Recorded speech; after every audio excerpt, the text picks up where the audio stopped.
Hello, everyone. This is Richard RJ Eskow for the Zero Hour. And as you may or may not know, from time to time, we do readings from books that I think will be of interest to our viewership and listenership. And this is one of those occasions. The book that I will be reading from today is There is Power in a Union, The Epic Story of Labor in America by Philip Dray. It's a great book. I think that in this moment in history, when we're trying to reenact some of the great labor victories of the past as they were systematically rolled back over the last 50 years, it's always good to review how we got these successes of the past so that we can think about ways to build the successes of the future. But I'm thinking of a specific labor story right now, one that has almost been elevated to the status of myth on the left, and that is the story of the poet, activist, and left-wing singer Joe Hill. He of the Industrial Workers of the World. Joe Hill famously framed and executed for a murder out in Utah many years ago, at the early part of the 20th century. So here's what Philip Dray has to say. He says, if there was a man remembered for having lived and died for a cause, it was the wobbly, that's IWW, songwriter who went by the name Joe Hill, perhaps the most beloved and celebrated labor movement martyr of all.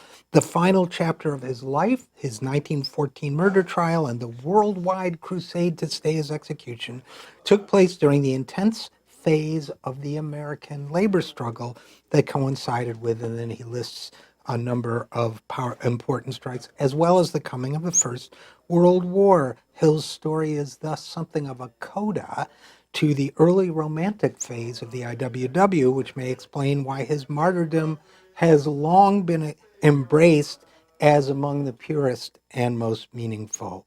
A merchant marine and itinerant laborer who came to the United States from Sweden in 1901, Hill, whose original name was Joel Haglund, was a self-taught writer and musician who scribbled his impressions of the country's labor struggle as he traveled the West. In the first decade of the century, he worked in a rope factory, shoveled coal, and served as a common seaman.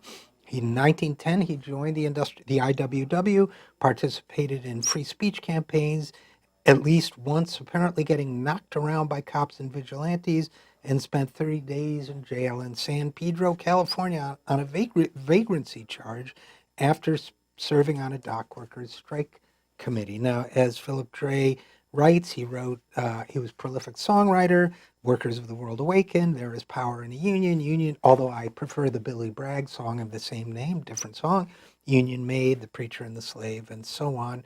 Quote, if the workers took a notion, they could stop all speeding trains, every ship upon the ocean they could tie with mighty chains.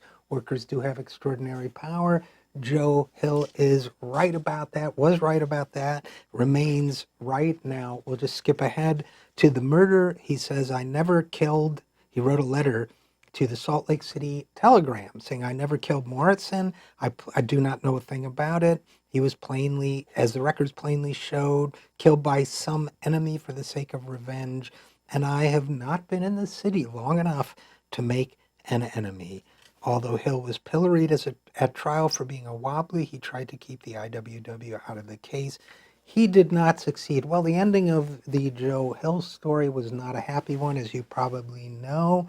Joe Hill corresponded with Elizabeth Gurley Flynn, who we will be talking about in much greater detail in a future segment like this.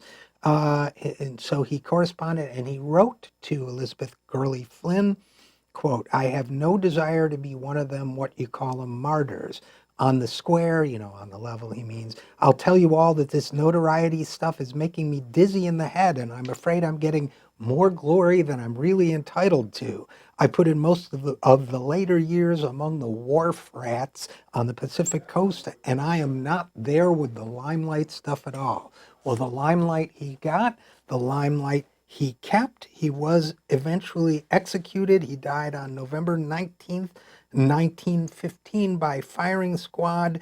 As he wrote in a letter to Big Bill Haywood, the great labor leader, he wrote, "Goodbye, Bill. I will die like a true blue rebel. Don't waste any time in mourning. Organize." And that, of course, became the famous rallying cry of the IWW and of the left in general. It's a phrase I use all the time because, let's face it, mourning may be something that's therapeutic, whether you're talking about the loss of a martyr, the loss of an election, the end of a campaign, an attempt to succeed that didn't succeed.